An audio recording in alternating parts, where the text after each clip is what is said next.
Instagram. Just starting over there on Facebook too, so getting going. Oh, there we go. I'm live on all the places. Yeah, there we go. And hopefully I can see the comments. As usual, I'm like jockeying to two devices. Just like a professional. Oh, it's a little better. We'll see. It's a little better. Maybe if I come back a little bit. Oh, that's not too bad. But now I'm not on my Bosu ball anymore. I was on my Bosu ball before. Ha ha ha. Alright, let me do that and get that going. Instagram is like, hang on, we're telling more followers to join your video. Thanks, Instagram. You're the best. Hang on. Thanks, Instagram. Oh, hey, Jennifer. Over on Facebook. Cool, cool. Well, let's get going, seeing it as it is 2 minutes past the hour today here in my world in Eastern Standard Time. And my name is Dr. Shannon Coates, and I'm coming to you live from north of Toronto, and in a place that is the the traditional lands of the Haudenosaunee, the Anishinaabe, the Mississauga, and the Wendat-Cio peoples. And just because sometimes that can get a little bit performative, just, you know, reading the thing and acknowledging the thing, I wanted to throw something out there today for that. We're going to be talking about teaching while neurodivergent today. So that's something we're going to get into. But I wanted to just acknowledge the fact that the lands that I am on, that I do try to do a land acknowledgement about when I go live and on my videos and classes and all that stuff. There is a wonderful Indigenous healer who lives just around the corner from me here on these lands, and she has a book that is in pre-publication right now. Her name is Asha Frost, and I'm going to link to her, just pulling up her info here. I am going to link to her book so that you can take a look at that. So the book is called You Are the Medicine, and 13 Moons of Indigenous Wisdom, Ancestral Connection, and Animal Spirit Guidance. So that is, it is in pre-order right now. So that's something that may help to take a little bit of the performative aspect out of doing a land acknowledgement, is also then acknowledging the very people who are here on this land and what they're doing today. So, terrific. That, yes, so moving into what we wanted to talk about today, which is teaching while neurodivergent. I'm going to get into a lot more of this.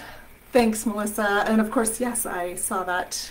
I connected into Asha's work through Melissa, so yeah. Anyway, yes, so today we're going to talk about teaching while neurodivergent, and I'm going to get much more into that in the March Break Intensive that I'm doing, where we're going to do a class on ADHD in the voice studio, and what is kind of specific to ADHD and working with folks who are ADHD or have ADHD brains. And then autism in the voice studio, so specifically working with folks, autistic folks in the voice studio, and then working toward more inclusive voice studios. We're going to talk about that. And then we're going to talk about teaching while neurodivergent in the voice studio. So, and I'm going to have an autistic voice teacher on the in that class with me. I don't have an ADHD diagnosis, but I have a self-diagnosis there, so that's so the two of us will be working together to bring some good information around teaching while neurodivergent in those two kind of aspects. And then we'll do a question and answer, or sorry, a discussion panel on the Friday of the March break, which is the 17th, I believe. So it's that week, about with an expert who works with neurodivergent folks and who is neurodivergent, as well as, like I said, the autistic voice teacher, and then myself. So we'll have a panel discussion there. So that is all the registration information for all of that is coming. It is coming. And the Teaching While Neurodivergent presentation / class, that will be far more structured than what we're going to do today. Today is more of me just like getting in here and kind of talking about some of my favorite things.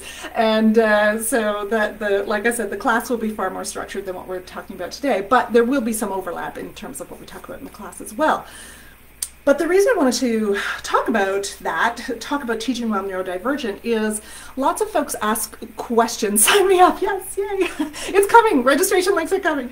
Lots of folks ask questions about things, but also, lots of folks who have a diagnosis or who are self-diagnosed and who understand, who are worried that they might be, doing something in the voice studio that that isn't as good, isn't great for their students, or that isn't working as well for their students as it could be. Those folks will ask me direct questions. Oh, Amanda, you've never heard of Neurodivergent? Oh, cool. Neurodivergent is just a quick little thing there. Neurodivergent is a term that the autistic community in particular, is the adult autistic community in particular, uses to refer to themselves, meaning folks who have not neurotypical brains. So ADHD folks, Tourette's, OCD, autism, all of the things that go on in the brain that aren't typical fall under neurodivergent. And so this is a way to non-pathologize the things that happen in the brain that are not typical.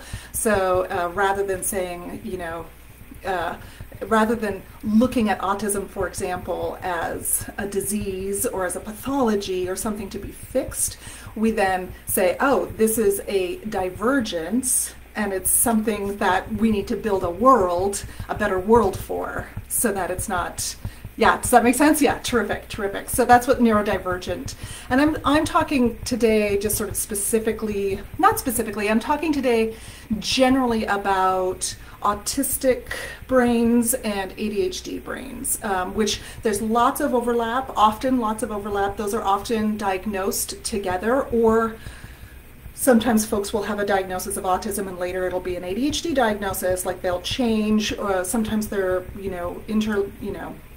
they often come together, or folks have just one diagnosis or just the other, but there are some overlapping things that can happen with both of those, the way that those brains work. And then there are also some things that are pretty specific to, for example, autism, which we're going to talk a little bit about today too, and some things that are pretty specific to ADHD, and how the brains work in those two. So, but often, as I was saying before, so often folks who have a diagnosis or who suspect a diagnosis or who are self-diagnosed will say, okay, I know that I have a tendency to do this, or this, or this, or this, and so, what should I do to not do that? So they'll ask me directly, but then the vast majority of questions around how I should be, anxiety, bipolar, depression, generally not. Bipolar can be considered. Anxiety and depression are not necessarily considered a neurodivergence per se. However, they often come with neurodivergences. So not always, of course, but they often are sort of with neurodivergences. So there is a lot of overlap. Yeah. And also this isn't like medical terminology either, right? Like these aren't medical terminology. This is the terminology that the autistic community in particular has taken on. So it isn't like a doctor isn't gonna necessarily diagnose you. Yeah, if that makes sense. Yeah. And there's a real relationship between, especially in adult women, there is a real relationship. It can be very challenging to see whether someone has ADHD or whether it's high functioning anxiety, as they call it. So we don't generally love functioning labels, but in that case, that is one that we seem to be okay with overall. But so high functioning anxiety versus ADHD in adult women especially tends to be very difficult to figure out which one is which, or whether, or whether they're just there together, hanging out and making each other a little bit worse or a little bit more intense, maybe is a better way to put that, or whether, we've got one thing in particular. So yeah. Okay. So lots of teachers then who don't necessarily have a diagnosis or are not self-diagnosed, or who aren't really asking because they're, I shouldn't say that. So on the other hand, teachers will also say to me things like, hey, I'm having trouble doing this, or this, or I feel like this is happening and I want to like stop doing this, or blah, blah, blah. And when, and whether that is because there's a neurodivergence happening in the brain, or simply because it's, some other anxiety or something else that is affecting the way that they're functioning or changing the way that they're functioning, both of those things can be leaned into, if you will, and explored. And sometimes we just need to reframe, right? So an example of that is, I'm going to talk about a few examples, but an example of that is, and I talked about this specifically on a live a little while ago, but finding yourself zoning out while you're working with a singer, for example. And so, and sometimes specific singers or specific students where you're just like, I'm just like zoning out. I'm not getting the response back from the student that I want. They're not engaged in the way that I prefer the student to be engaged, or in a way that is that helps me to engage. We're like this, just like something about the way we're interacting means that I'm like zoning out, and I am working hard not to just scroll on my phone during the lesson, right? Like I'm working very hard. It's like a big, it's a big, like, what's that called? A victory if I don't scroll during a lesson. So that may be because someone is, neurodivergent. Highly possible that there's a neurodivergence there that is related to likely an ADHD, where the attention and focus and the sensory and engagement isn't working well. So that attention, that need for a little bit more, a need for a little bit more engagement, or something a little bit more fiery to like get my brain going and keep me engaged, is not happening with this particular student. It could also be the time of day that you're teaching. It could be lots of different things. And so what I said in that live was, hey, if you need more stimulus is the right word, right? Yes. If you need to be more stimulated while you're teaching, for whatever reason, get more stimulated while you're teaching. If you're reaching for your phone, if you're like dying to like move, if you're, get more stimulated while you're teaching. And some of the ways you can do this, as I said in my posts earlier this week, some of the ways that totally the case for me during online teaching. Yeah, Margaret, I think that's part of it too, right? Like a lot of folks are finding online teaching to be very challenging for, as a teacher, to stay engaged, right? To stay engaged with that freaking screen. Can be so challenging. So let me throw out a whole bunch of ideas around staying engaged and give you permission to do some of these things to stay engaged, right? You're allowed to doodle. You are allowed to color. As I said in one of my posts, like someone said that what they've been doing recently, I don't want to out anybody here, but what they've been doing recently is they show the student, like the student gets to pick which coloring page the teacher's going to work on during their lesson, and then the student gets to take home that page at the end of the lesson. How cool is that? I freaking love that. Like, that's amazing, right? So coloring, writing, somebody said earlier too, sometimes just putting pencil to paper helps me to just like be focused. I don't even have to like write anything really. I just need to like be doodling a little bit, right? Doodling can be very useful. Again, I won't out anybody, but a very good friend of mine talked about doing these things. What are they called? Like the scratch off things, where you scratch off, right? So you can scratch those as you're teaching, especially when we're teaching online, because like I can be scratching here and be like thinking, and the student doesn't have to know, but you're also totally allowed to tell them. I think Sven commented saying, you can say to your student, hey, I focus better if I'm doodling. I focus better if I'm knitting. I focus better if I'm embroidering. I focus better if I'm on my Bosu ball, which I 100% do focus better if I'm on my Bosu ball, me personally.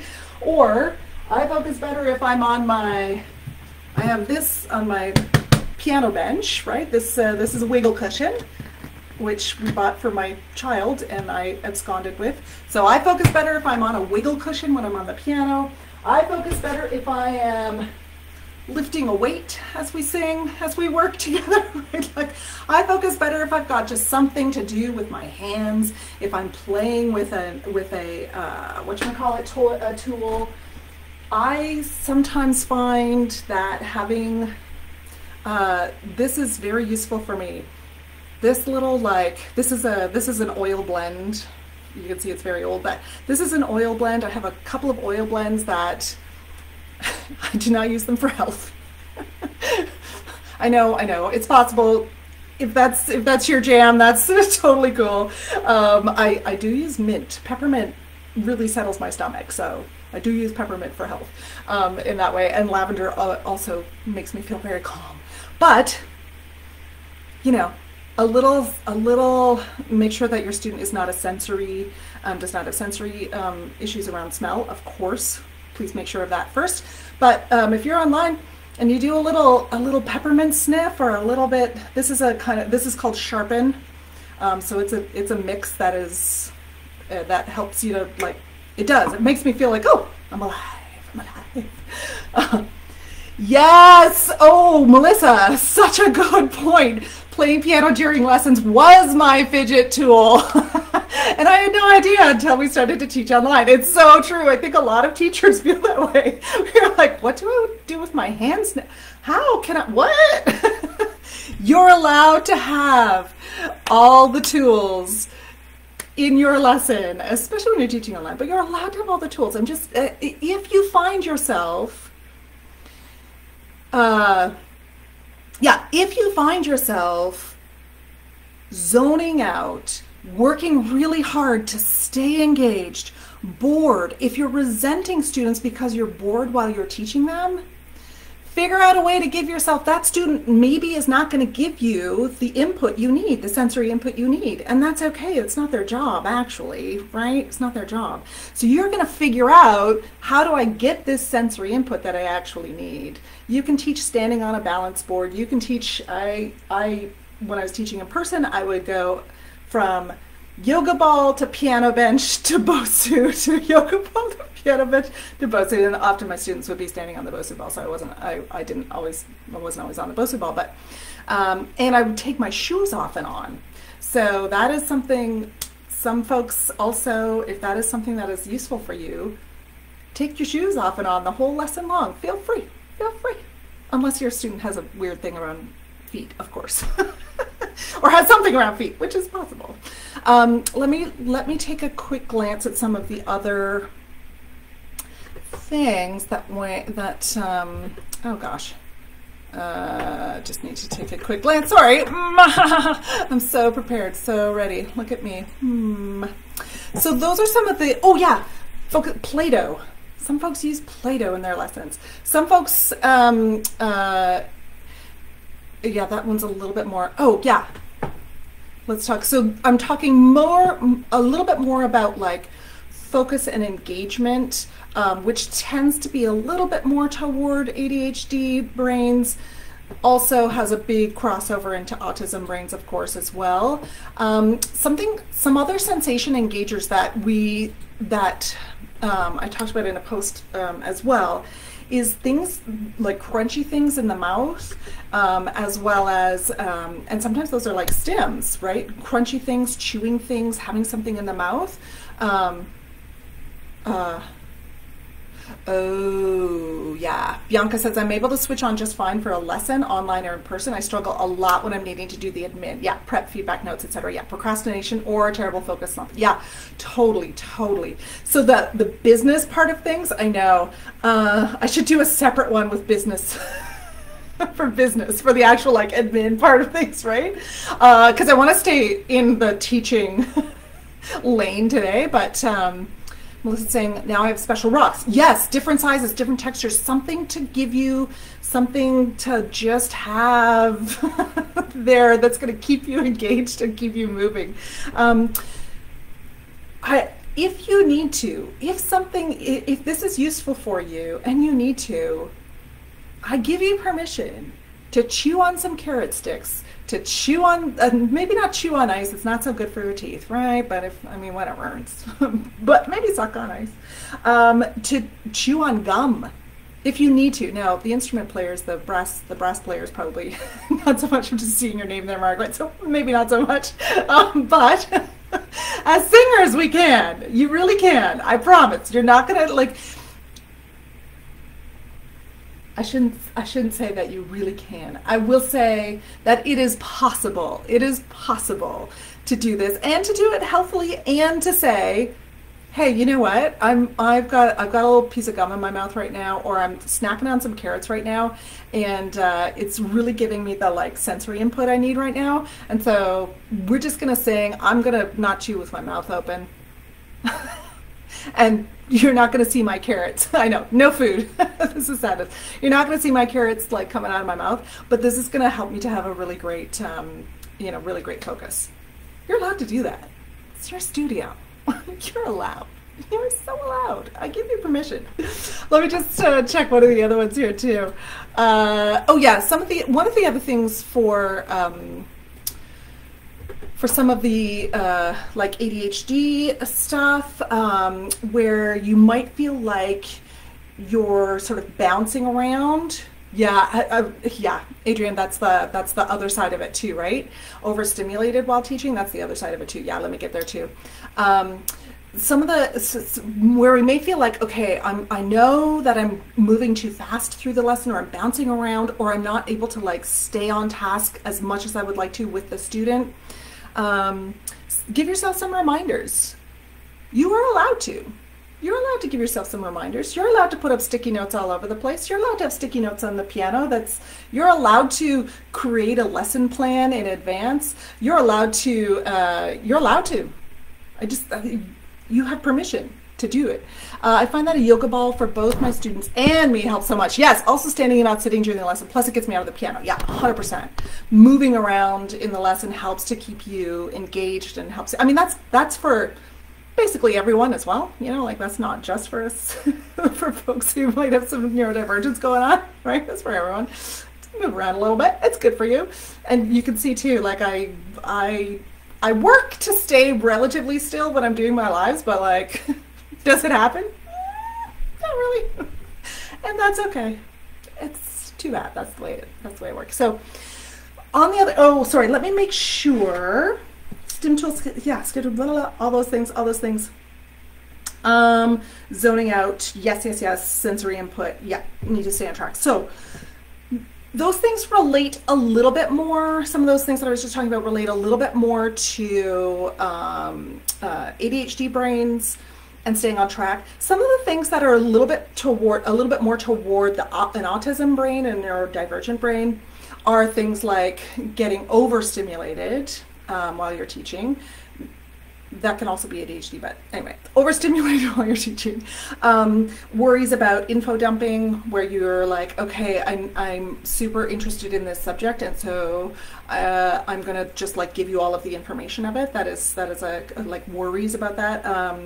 Worries about missing a social cue or not being able to respond in the moment to a question or something that doesn't go in the way that you expect it to go. So there are often worries around that, where I'm like, where you know, a neurodivergent teacher has had experiences being rejected, traumatized, feeling terrible about themselves in social situations where they haven't responded in an expected way, with, you know, in the way that a neurotypical person would expect them to respond. And so they've felt that there's a very deep sense of like, I could get this wrong at any minute and I don't want to, and it's very painful. So there's fear around not responding correctly, or not being able to correctly, let me put that in big quotes, not being able to respond in the moment, getting tongue-tied, or talking too much. All these fear around, especially around the social part, if you will, or the non-scripted part of teaching. There can be a lot of fear around that. There can also be yeah, and actually, so what I wanted to do actually as well is I wanted to read. I just posted this today, so I wanted to read a post from. I see you, Sarah. Just like sending me messages. It's all good. I'm sorry. I need to. Okay, from a person whose online handle is NeuroBeautiful. And so I posted this today on Facebook, and I think it just really speaks to the fear and the some of the stuff that can come up and that autistic teachers ask me about regularly. So I'm conscientious to a fault because I can't figure out when it's safe not to be. In between, everybody does that and nobody does that. There's a gray area, which is many do that and some get away, or most get away with it.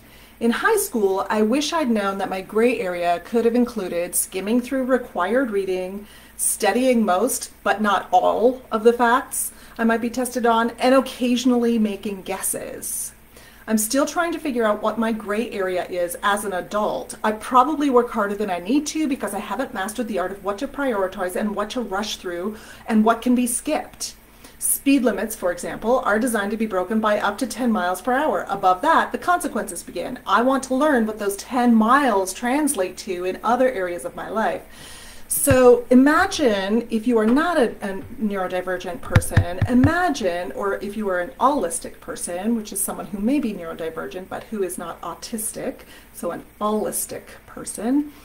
Imagine being an allistic, if you are an allistic person, imagine not being able to figure out what the rules are, and this goes for social conventions as well as in teaching.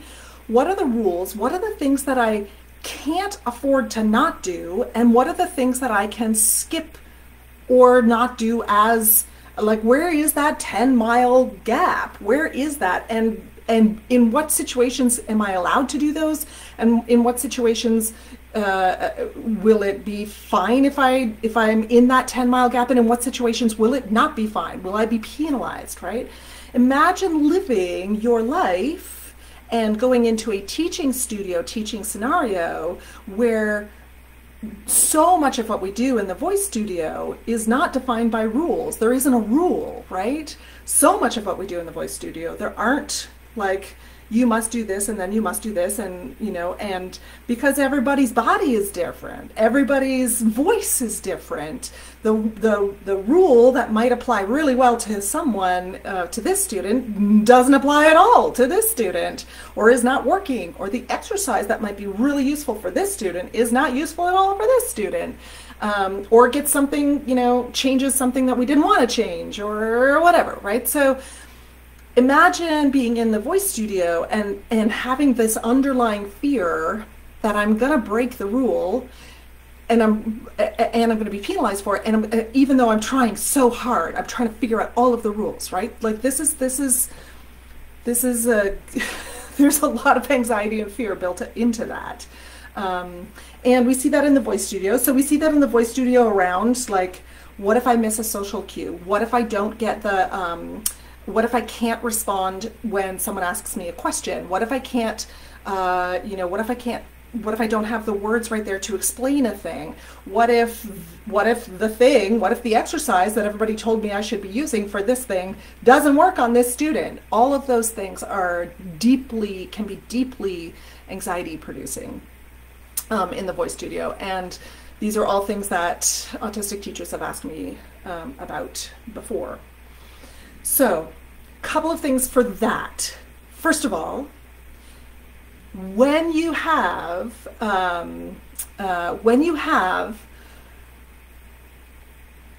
interactions that are reoccurring, you are allowed to script. And you are allowed to script in advance if you want to. You are allowed to do that. And you are allowed to literally pull out a thing and read it if you want to. You are allowed to have sticky notes and binders and save files and all of that stuff where you can look it up. And what I would highly recommend is to script a response to an unexpected situation. So you're allowed to have this scripted response that says something like, "That's really interesting. I don't know the answer.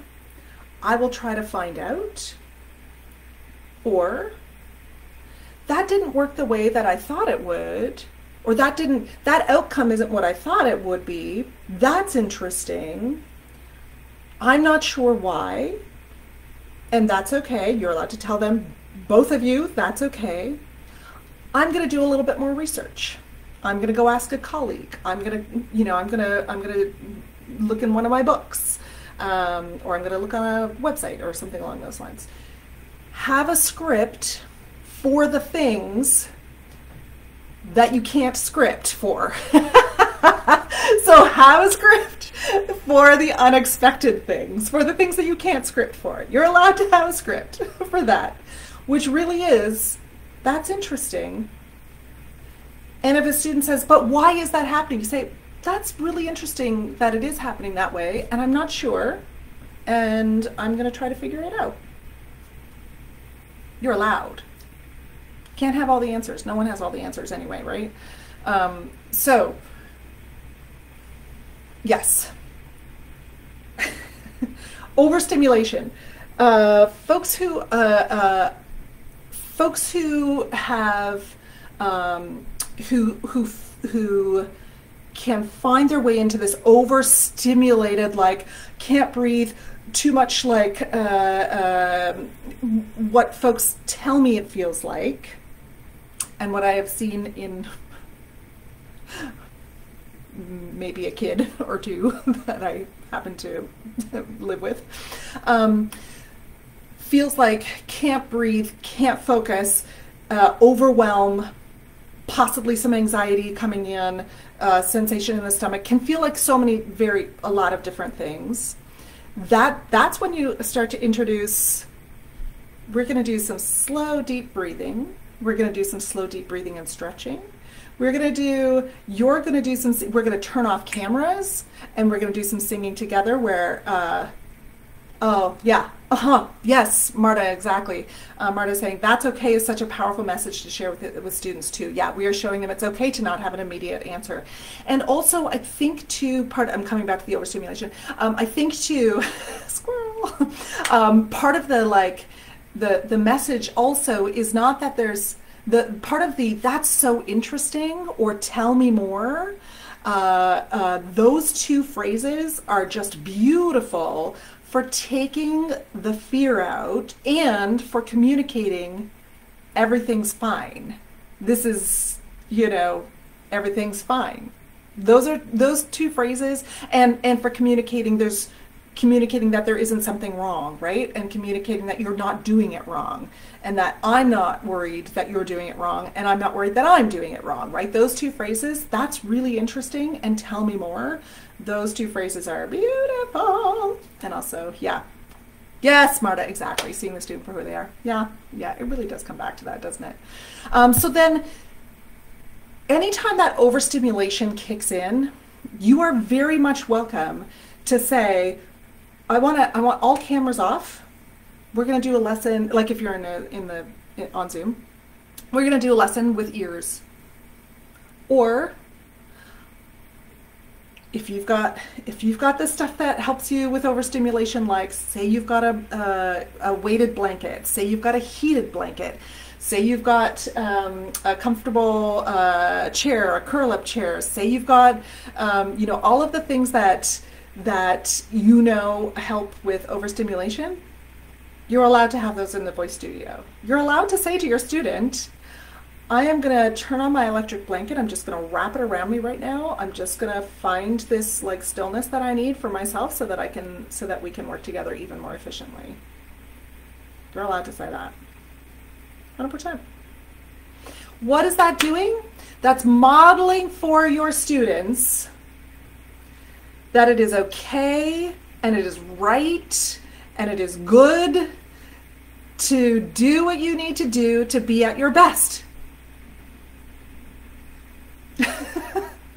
What do we model for students if we like power through, and if we what do we model for students? We model that everybody has to power through, that it's not okay to acknowledge that things aren't going the way you want them to, or it's not okay to be it's not okay to acknowledge that you're overstimulated. It's not okay to acknowledge that you're super not engaged and that you're zoning out. Students know when that's happening. I mean, they may not, but lots of students will know. Lots of students will be like, this teacher is so bored by me. They know. They know anyway. So model for your students getting what you need to be the best teacher you can be, right? Model that. Model that. Say it. Say it out loud. And if students don't like it, that's fine. There are lots of great teachers out there who are going to work better with them anyway, right? It's great. Totally fine. So one other thing that I wanted to talk about was scheduling. So on Instagram, a couple of people were saying when I was asking, what do you do for yourself if you're teaching while neurodivergent? What do you do for yourself? What are some of the things that you do for yourself that have helped you to be, to be able to lean in and get what you need in order to be the most effective teacher you can be? And a couple of people talked about having very flexible cancellation policies, right? Having very flexible cancellation policies. And this is often the case for folks who have chronic illnesses, right? Or disabilities. Or disabled folks, sorry. This is often the case where if I'm someone who has a chronic illness, or where I may need to cancel last minute because I can't, I can't function, much less teach, right? I can't. So I may need to cancel last minute. So lots of folks that way have very flexible cancellation schedules, and then what happens is as teachers, when we have those flexible cancellation schedules, we then lose income, right? So we actually end up being, I mean, this gets into ableism. It gets into structure. It gets into all of the stuff that it gets into all the stuff, right? Because if I am a disabled person or someone with a chronic illness or someone with a chronic illness who has to cancel regularly, and so who then has a flexible cancellation policy where I'm not getting paid for when I cancel, and then the students are not paying for when they cancel. What does that mean for me as someone who needs to make money to live? It means that I'm making a lot less money, right? It's horrible. It's not. It's not just. So here's something to consider if you are in that position, and if you have had perhaps a flexible cancellation policy which serves you as well as the student, right? So this is something that you want in place because you want to have the flexibility to cancel when you need to. So here's something to consider.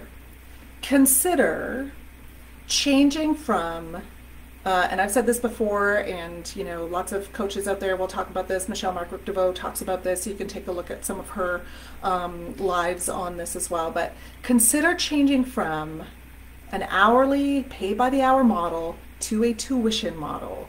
Consider switching to a tuition model and start to get out of the they're only paying me for my contact hours, and into they're paying me for the end result. So we're going to try to move out of they're paying me for literally the amount of minutes I see them every week. Get out of that and get into they're paying me for the end result. So they're paying me for the thing at the end. So get out of like retail worker and into contract worker, where the contract worker says, here's what, tuition model, right? Oh, love the tuition model. Here's where I am not, here's what it costs to deliver this service. And it has nothing to do with how many hours you and I see each other. Here's what it costs to deliver the service. So what this looks like in voice lessons then is it looks like you pay XYZ amount per month. And over, let's just take 3 months as an example. Over 3 months, we have, say, 12 weeks. Let's just say 3 times 4. We have 12 weeks. And over those 3 months, you're paying XYZ per month, and you get 10 lessons. So there might be 12 weeks, and you only get 10 lessons. Only get 10 lessons. Or 8 lessons. I don't know. You make it up. You decide what you need. So you get 8 lessons. And with those 8 lessons, if I cancel our time together, that's fine, because what I'm going to do instead is I'm going to send you, and you're going to just create all these you're going to create a whole bunch of different playlists, you're going to create a whole bunch of different websites, character studies, music studies. You can create a whole bunch of these, playlists on YouTube, character studies, all this stuff. You can create these things. And so when we're not seeing each other in person one of these weeks, I'm going to send you XYZ. And it's going to include maybe a fun coloring thing too. I don't know. I'm going to send you, if you're working with children, I'm going to send you Nikki Loney's latest, or Donna Rodenizer's latest song. And that's what you're going to, and I'm going to send you the track, and I'm going to send you a melody line, and I'm going to send you a couple of different, and I'm going to ask you to make up your own words to it. I don't know, or color a picture, whatever. You can do this. You can have this all set up in advance in your policies. And then the same thing goes for the student. So the student says, like I've got soccer and I can't come. No problem at all. Here's what I'm going to send you instead. Here's what we're going to, here's what to look at, think about, blah, blah, blah, blah, instead. So we move out of, I only get paid if I teach one-on-one. Like I only get paid if I see somebody's eyeballs for a certain amount of time per week. And we move our students and their parents, we move them out of the, I am paying for this person's like eyeballs on my kid or eyeballs on me for this little chunk of time. We move out of that into I am paying for a holistic overall delivery of singing. I'm not paying for time and my eyeball on you, right? I'm paying for holistic delivery of singing. You can also develop a Marco Polo engagement, which is, you know, audio visual app. So I can't be there. I have a migraine. I can't teach. Didn't catch it in time, and so now I can't teach. So here's what I'm going to do. When my migraine is better, I'm going to send you like 3 different Marco Polos with different exercises to try this week. I want you to send them back to me asynchronously. So what does this model for our students, right? What does this model for our students? First of all, it models your worth as a teacher, as an instructor. It models that you are, that mental health, physical health, well-being is primary, and that you are not going to push through and not going to hurt yourself and not going to, you know, do the things. You're not going to be that hero. You're not going to go into this system. You're not going to be in this ableist system, right? You're not going to be that hero who pushes through.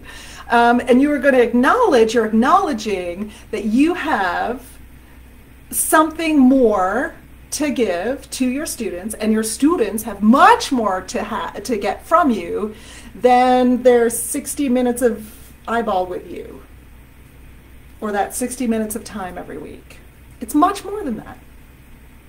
So that is a way. And then you also model getting paid what you're worth because you are delivering what you said you're going to deliver. So that is something to consider, folks. Please deeply consider that, so that you are, if you do have this flexible system, that's wonderful. But if you're not getting paid, it's not wonderful. It's not wonderful. Create the flexible system that still gets you paid, and that also communicates that it's okay to have a mental health day. And you want your students to have a mental health day if they need it. We all need to have a mental health day some days, right? And sometimes, I mean, how many of you have taught through a migraine? I know people watching right now who have taught through migraines when they think they're going to throw up at any minute. Because don't do that. I mean, do it if you need to. I'm not judging. My heart is breaking. Don't do it.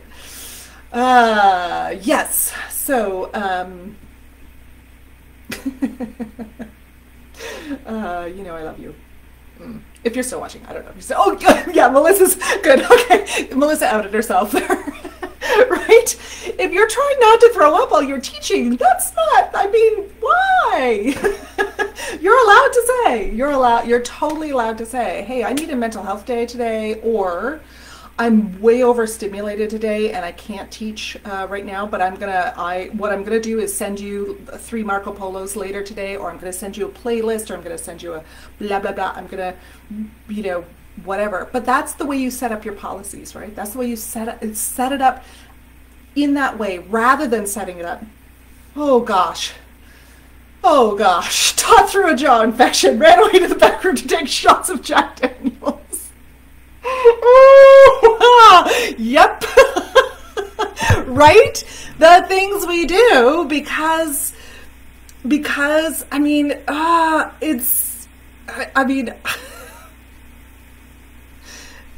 it's capitalist in the worst sense, right? It is the bad part of capitalism, where we think that we have to work, we must work. in a very specific way.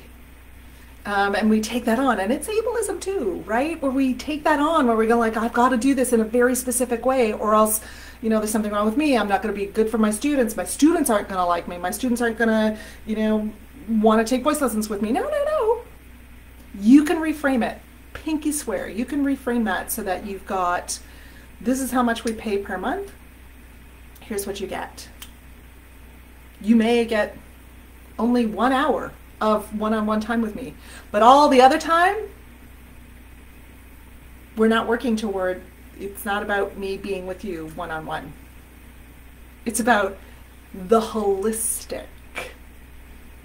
It's about holistically teaching and all the things we can do. So hopefully that is useful. STEM tools, scheduling, scripting, anything that you need to stay on track, anything you need for sensory input. Create a script for your unexpected questions or scenarios where you can't make a script, right? Like there's, you cannot, this is the other thing, you cannot possibly script every single interaction in teaching. It's just not possible. I'm telling you right now, it's not possible. So I'm relieving you of the burden of having to have a script or have an answer for every single situation. You just don't have to. You can't. It's not possible. And the teachers who look like they are or do have an answer have either been teaching for 1,000,000 years or are really freaking good on their feet, which is fine. That's fine. Even those teachers, I'm telling you, it's not possible to have an answer in every single situation. So make a script for the times when you make a script for the times when you don't know what to say. Make a script. Yep, sensory input if you're zoning out, if you're afraid of missing a social or a body cue, ask more questions. Sorry, I forgot to say that one. Again, sometimes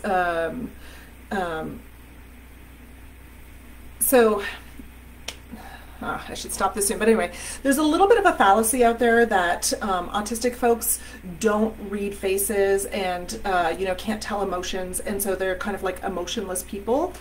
And it actually isn't necessarily about missing social cues and not reading faces. It's actually a little bit more about taking in everything. So it's actually about like not being able to actually jump in and identify the thing that I should be focusing on in order to get the information, right? So when we talk about like not being able to read faces to get the information, yes, there's that, but there's also like, I'm not actually sure where there's so much input that I'm not actually sure which one I need to focus on. So if it is a fear of yours, if you are an autistic person who fears that you may miss something in the body cues or you may miss something in a social cue, a physical cue, sorry, ask more questions. So it's fine. You're allowed to be like, what did that feel like for you, or what changed for you? Did you see, how did you experience that? What questions do you have for me? You're allowed to elicit the information in a way that it works for your brain. Speech is a way that works for lots of brains, right? You're allowed to elicit the information that way, and that's great teaching too. Helps the student have more agency. So it's all good. Whew! All right. That was a lot of stuff. Hopefully useful. I'll talk to you later. We'll be doing some more stuff next week too. So I'll talk to you later. Have a great day. Have a great Friday. Look at that. It's Friday. I'm not going to sing the song, but it's in your head now, isn't it? You're welcome. I'm the worst.